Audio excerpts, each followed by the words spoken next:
Each year, Microsoft Research hosts hundreds of influential speakers from around the world, including leading scientists, renowned experts in technology, book authors, and leading academics, and makes videos of these lectures freely available.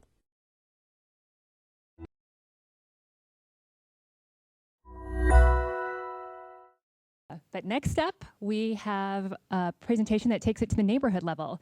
Grassroots, a platform for neighbors to connect, and it's at Carnegie Mellon University. Go ahead. Thank you so much, Microsoft, for inviting us. We're really excited to be here today to tell you all about our work. I'm Alex Sciuto, this is Shannon Imperial-Lasseri, and Leslie Bloomfield, and we're from Carnegie Mellon University.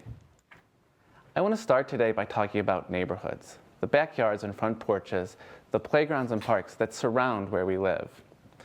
In the past, the neighborhood was the centerpiece of most people's lives. Today, though, you probably work far from where you live, and most likely, your children attend a school that is different than the people next door. As our opportunities in our life have expanded, the connections to our neighborhood have greatly decreased. Think for a moment about the green space in your neighborhood. Who's the person who's in charge of maintaining the community garden down the street?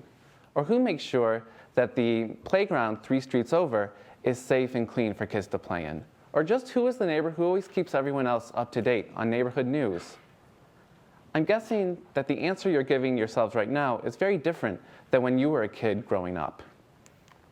In order to explore how neighborhoods have changed and how we can introduce technology today to make neighborhoods stronger, we conducted a variety of design research in the Friendship neighborhood of Pittsburgh. We conducted surveys and we interviewed neighbors. We tested various prototypes of differing levels of fidelity. We also did a really cool 10-person co-design workshop with actual next-door neighbors, which was a whole lot of fun. We came away with 4 unexpected insights. And to tell you about them, I want to introduce Jane, a neighbor we talked to who founded a community garden. Jane is a great example of what we call neighborhood pioneers. She took an empty lot behind her house and turned it into a thriving community garden. Great neighborhoods always have neighbors like Jane. The biggest challenge Jane had when she was starting her community garden was getting other neighbors involved. But when we talked to Jane's neighbors, it wasn't that they lacked enthusiasm or time to help Jane. Instead, they were held back by not knowing where to begin. If they didn't know Jane personally, they were at a loss. We found a way to overcome this involvement barrier is through increasing sharing among neighbors. Neighbors are excited to tell other neighbors whether they're home or not and what kind of tools are in the tool shed behind them, as long as they know that that data is going to be in a trusted neighborhood network. And finally, neighbors are really excited to use new forms of technology to share this type of data. Obviously, sensors are the ideal technology to do this sort of inter-neighborhood sharing. Right now, because the sensors are great technology because they are rooted in the physical space where they're located, but they turn data into collectible and shareable information. Right now, we see 3 different levels of sensors in the next 5 to 10 years. 1 are personal wearables, 2 are smart objects and the smart appliances in our home, and a 3rd are open city data, which will include city-owned sensors and smart infrastructure. We see a great opportunity for a 4th level, the neighborhood level. And this is the level that will connect people to the neighbors they live around in the physical neighborhood that they live in.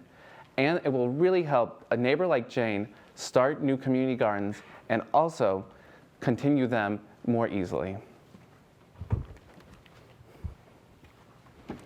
Introducing Grassroots, a sensor system concept that we developed that we think will help to bring community back to the neighborhood. Grassroots first addresses this task of creating a network of sensors at the neighborhood level. Pioneers like Jane can purchase the Grassroots kit, which contains 12 different types of sensors that can track different types of information about the local environment. Jane can use the plant sensors, weather sensors, and pedestrian sensors to understand her garden and the neighborhood around it in new ways. When she places these sensors throughout her neighborhood, they collect this data and transmit it back to a base station in her home. It can then be shared among neighbors in a closed network. Furthermore, these kits are modular, so others can build off the system that Jane has created. The second part of the Grassroots system is a platform that allows neighbors to use all of this data in meaningful ways to help improve their communities. The process works like this. The first step is gathering data. With the neighborhood sensor system in place, Jane can log on to her Grassroots account and view all of her sensors on her neighborhood map. She can see which of the plants in her garden need watering, as well as who has visited the garden recently. In addition, she can choose to sync her personal wearables and other devices in her home with the network on the My Data page. The second part of the system is to use this data to create recipes. If we say that all of this data makes up our ingredients, recipes are then the set of instructions that the system uses to process and take action on it. Recipes can create graphs, send custom alerts, or initiate actions through the smart devices linked into the system. For example, this can mean turning on an automatic sprinkler. Jane can use the recipe maker in the system to use simple logic to create a recipe that lets nearby neighbors know when a plant in her garden needs to be watered. The third and final step is to share and grow. Jane can see all of her recipes on her dashboard. However, she isn't just limited to her own recipes that she creates herself.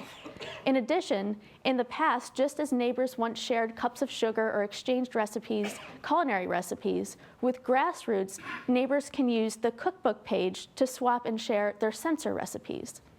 This not only facilitates communication between neighbors, but it allows neighboring communities to collaborate with one another, share ideas, and draw inspiration.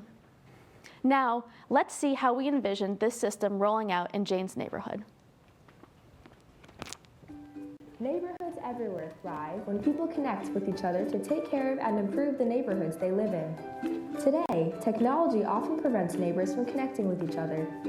Introducing Grassroots, a neighborhood solution that solves this disconnect by giving neighbors sensor kits that gather data and a digital system for understanding the data neighbors collect.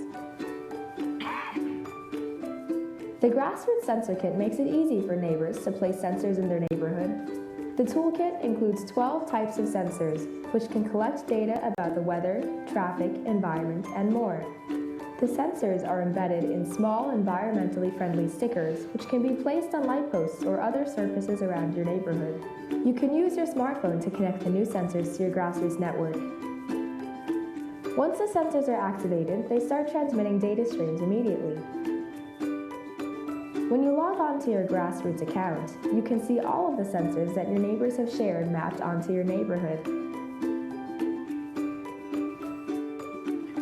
The Grassroots system takes in all the sensor data and gives you the ability to transform it into information you want using custom recipes.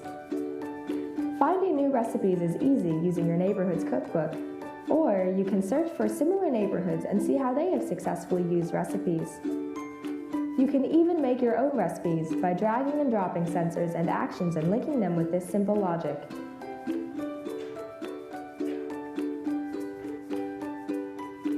Grassroots isn't just limited to the sensor kit's data. It can add sensor data from a variety of sources. Most cities share their civic data with residents.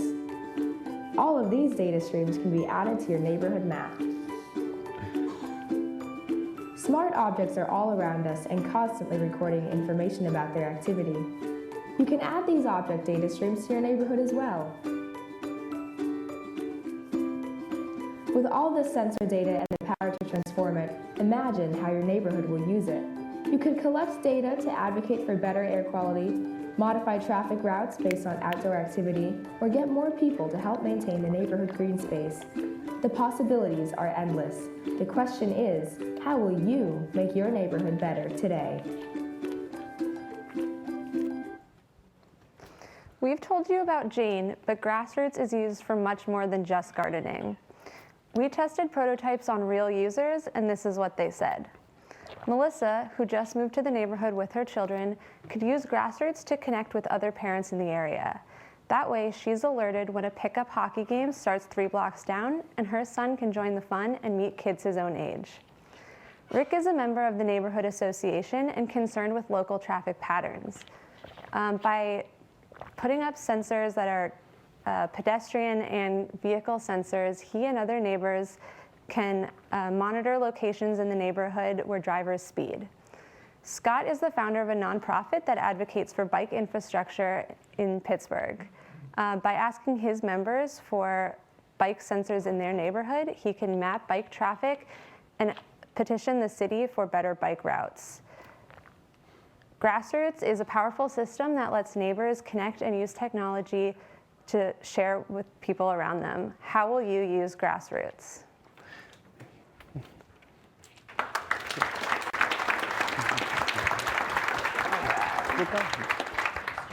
Excellent, thank you guys. Also want to make sure that the audience knows that you guys can also participate and ask questions, and there is someone wandering around with another microphone, so just raise up your hand if at any time you do. But in the meantime, maybe this time Bill would like to start us off. He's been getting cut off. So first, I really like the fact that you're using the online, the digital world to reinforce physically bound community as opposed to virtual communities, which the latter it's done well. It's not done so well in the former. And so I like that focus.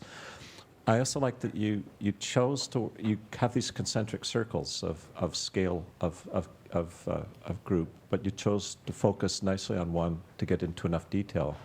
But it also you touched on, to show you thought about how you can seamlessly move on the transitions across the boundaries to collective, so bringing in the city, for example. So the question I have is, let's say, look 5 years down the road.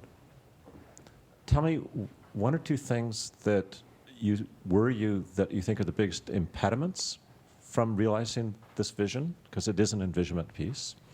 And what are the things, a couple things that you think give you confidence that it's achievable? What are the roadblocks and what are the catalysts?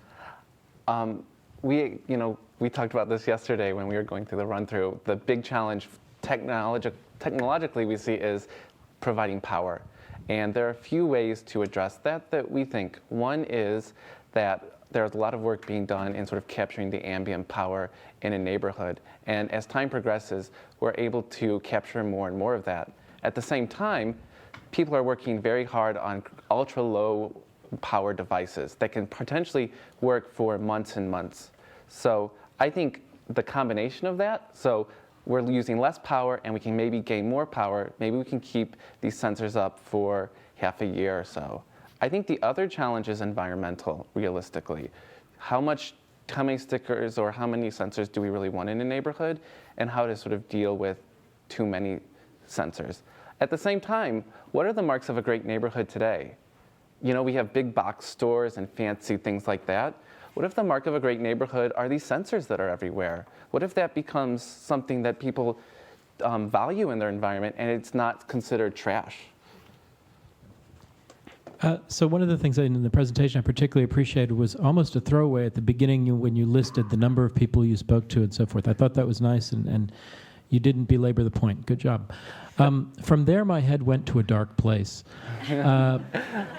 because, I grew up in neighborhoods where I could imagine these sensors revealing things like the fact that my brother came home drunk after breaking into somebody's liquor cabinet and peed in the community garden, and the sensors reveal that, right? So I'd like to hear a little bit about what you heard from neighbors about their privacy concerns, their relationship concerns as a result of a ubiquitous sensor environment. I think privacy concerns are one thing that did come up in our interviews.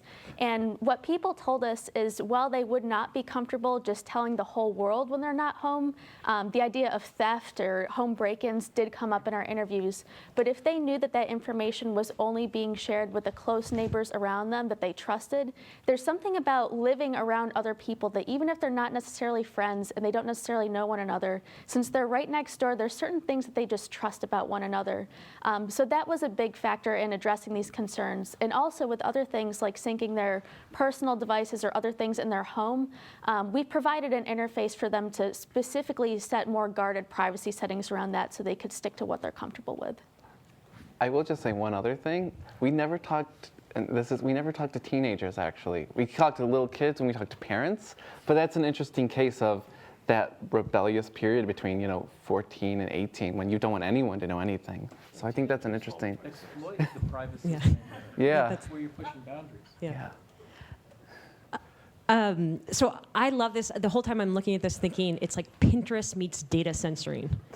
That was my feeling of sharing, the way that I share and the way that I share with my neighbors. One thing I would like you to comment is as much as you're designing a system for data collection, I think you're also designing a system to increase the perception of safety. Mm-hmm. And this links to the play bracelet we saw earlier, which is this sense of, even if I was compelled by your example, if I know that kids are in the park, I'll let my kids go out there, and I'm thinking, this is great. I can stay and just write more papers in my office and just send my kids outside. And it gives me the sense that they're safe because there's other kids out there, but it could be a drug dealer, say, who just happened to come to the neighborhood and is hanging around. So I'm really curious about this idea of the perception of safety or the perception of community versus community or safety. Sure. We were very cognizant of the fact that these days parents don't really let their kids just like leave the house and go down to the park. And so we wanted to create an environment where they would feel safe just saying like, Jimmy, like you can go hang out in the neighborhood because I know it's safe and I know there are other parents watching out for their kids also.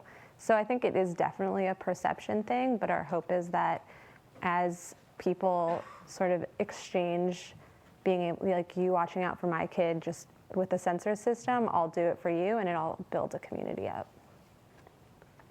I just want to make a real quick comment. One of the more interesting things you said was this notion of trusting people you don't know, and how to support that. And it's an interesting notion that how do you build, how can that actually happen, and is it perception or can it be real? Right. But it's an interesting thing how technology can play.